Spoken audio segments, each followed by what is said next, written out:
It's a grind. I don't know about you guys, but like sometimes when I wake up in the morning, I've just had a bunch of coffee, I'm just pounding away looking for deals. So that's what it becomes, right? Because you got to be quick, you got to be searching it very regularly. Our next guest speaker, Dylan McLaughlin. So Dylan is a local investor, and every meeting we like to highlight some local investors. So Dylan, I'm not going to introduce you too much because I think that's what you're going to do here. We got it. So Dylan, thanks for joining us tonight. Take it away. Awesome. Well, thank you so much.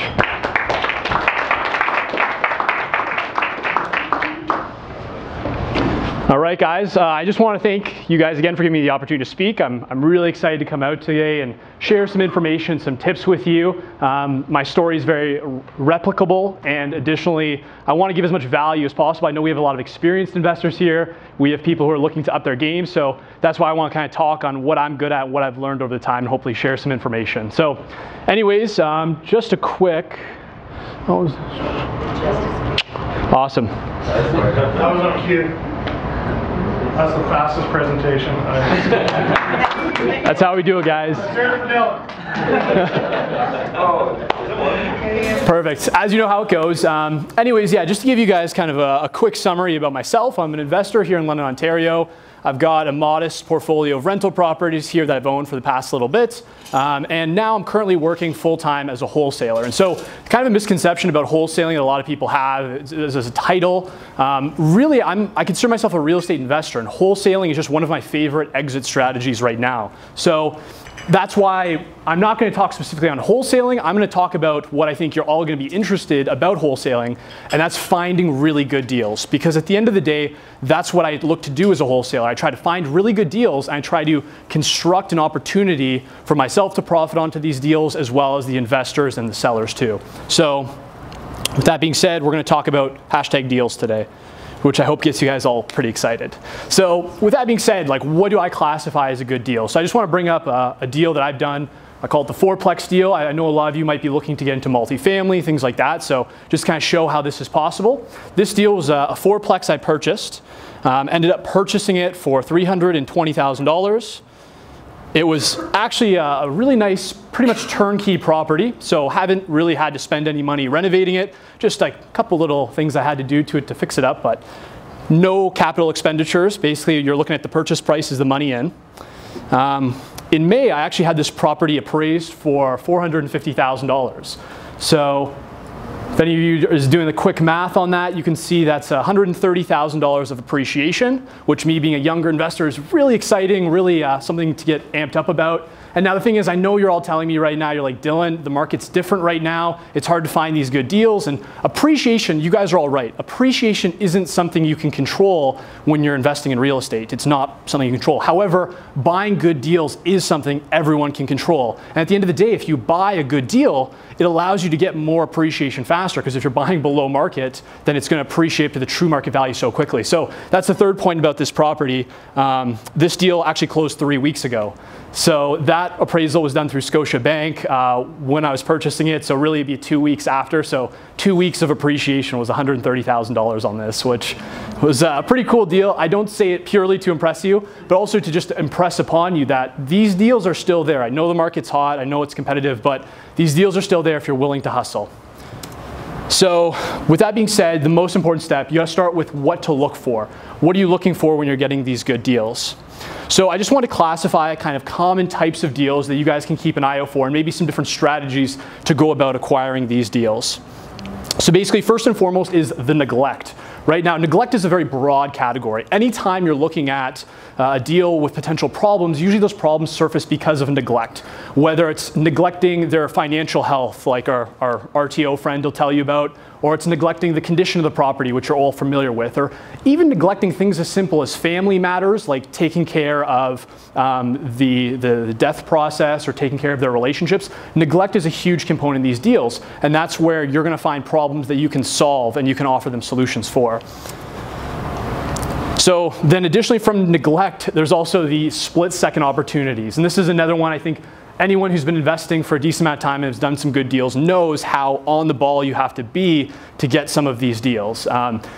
Basically, a lot of these opportunities will come over for a brief amount of time. So if you're not ready to pull the trigger, if you're not ready to invest right away, a lot of these great deals will pass you by. If you guys want to see speed and investment, bring a good deal over to Sean and watch how fast he can close on it, because yeah, we've been through some very quick deals, and that's what it takes to get these good deals. So the next, anyone who's in real estate will probably be familiar with the 3 Ds, so death, divorce, or downsizing.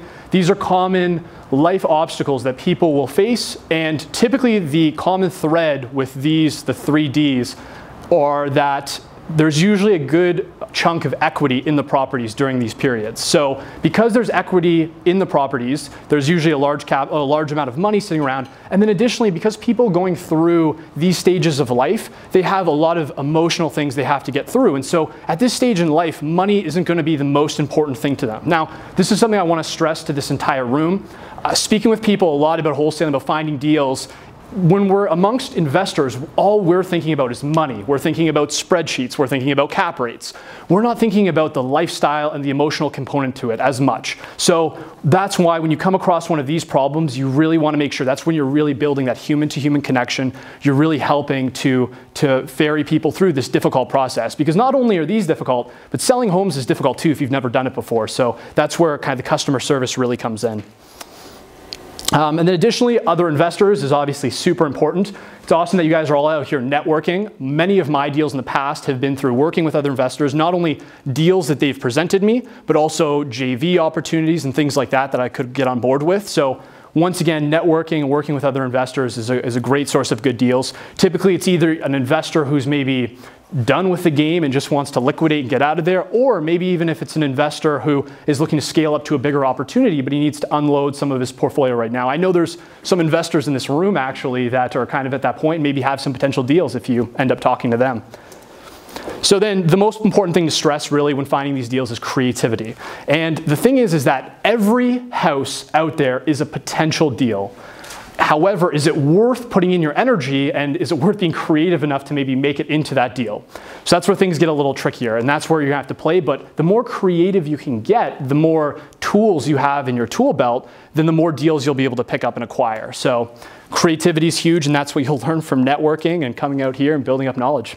So anyways, so step 2, that's kind of giving you an idea what to look for, different categories to place these in. Step 2 is choose your strategy. So I'm sure you guys are gonna be excited at this. I wanna share with you guys some of the deal finding strategies. Now, there's so many out there. There's just tons. Now, I think people get too stuck on individual strategies, like, oh man, I'm hitting the MLS every single day. There's no deals on the MLS. MLS is only one strategy and there's many. So I'm trying to break it open and just focus on categories for you guys and kind of what category benefits what type of person. So regards to wholesaling, one thing we're commonly known for is like the peacocking category, I would call it.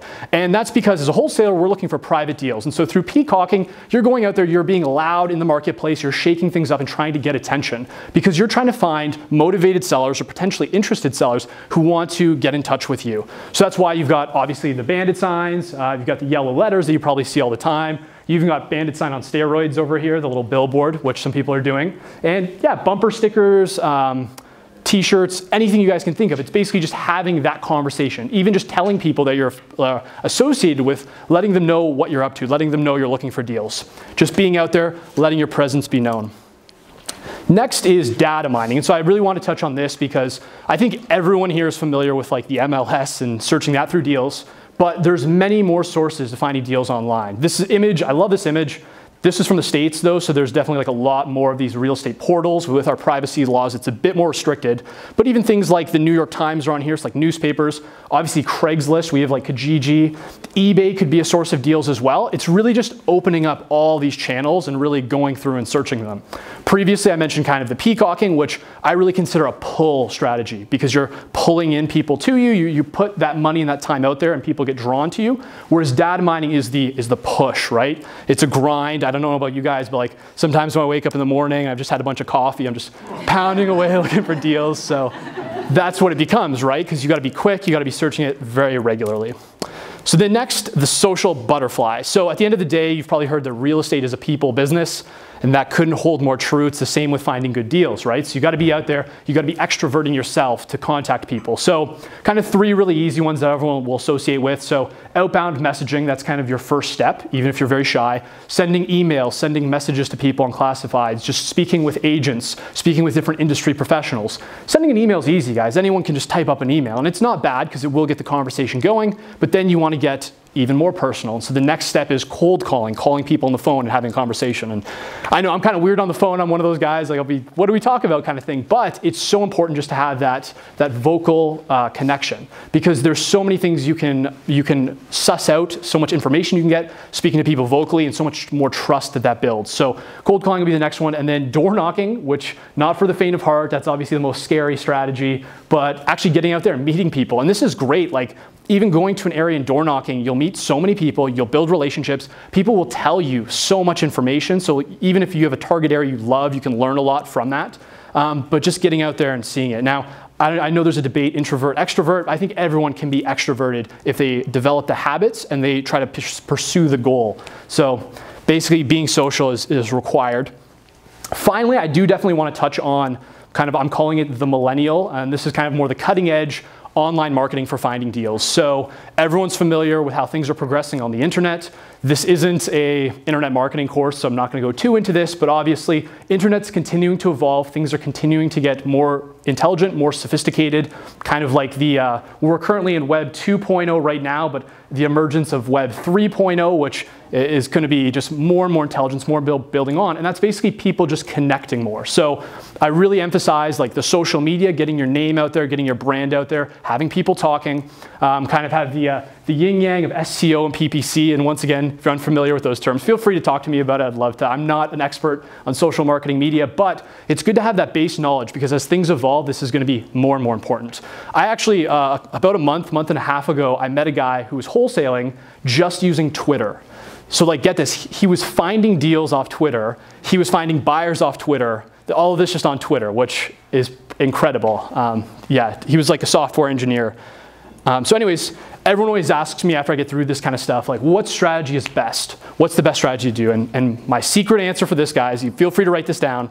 The best strategy is consistency, right? So that's the thing. It's not about a deal. It's not about there's one magic bullet that you can just put out there and you'll get these great deals. It takes a lot of time. It takes a lot of hustle. If you guys actually remember that fourplex deal I was telling you about, the story of how I got that is actually, I hired a virtual assistant to do some lead generation for me. Had this virtual assistant who I'd been paying for a year and a half to work for me. Her name was Iris. She's a sweetheart, so I kept paying her. And a year and a half, nothing, no leads, no bites. And then a year and a half later, boom, I end up getting this deal. So it's the consistency, because I was paying her week by week by week. And it's hard to put money to start throwing away. But when you come from a place of abundance and you have faith in what you're doing, then you can find those deals. So then the final step, put systems in place and take action. So once again, that's what I'm stressing, be consistent, get these systems ready, whatever those systems are, even if they're just habits. Even if you're the keyboard cat and you wake up and just start banging on the MLS to gather deals, that's a habit, that's a system. So rely on that, because you're gonna need to execute on your system in order to get these deals, and obviously take action. So yeah, that's the end of my presentation, guys. That's kind of all the information. I just want to give a quick shout out. If you do want to get in touch with me, feel free to contact with me on Facebook or Instagram. My cell phone number's up there as well. Or my bandit signs around London. You'll probably see them driving around, bright yellow signs.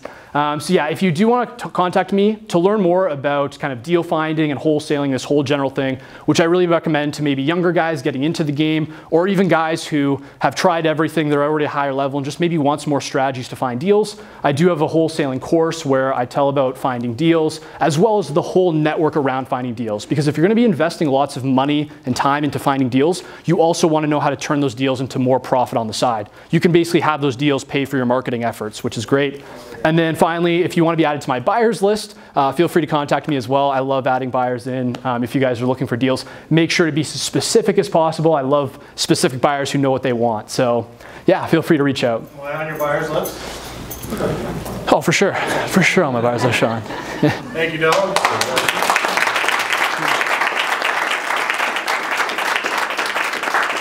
Thanks so much, Dylan. So we are going to move right into the panel. So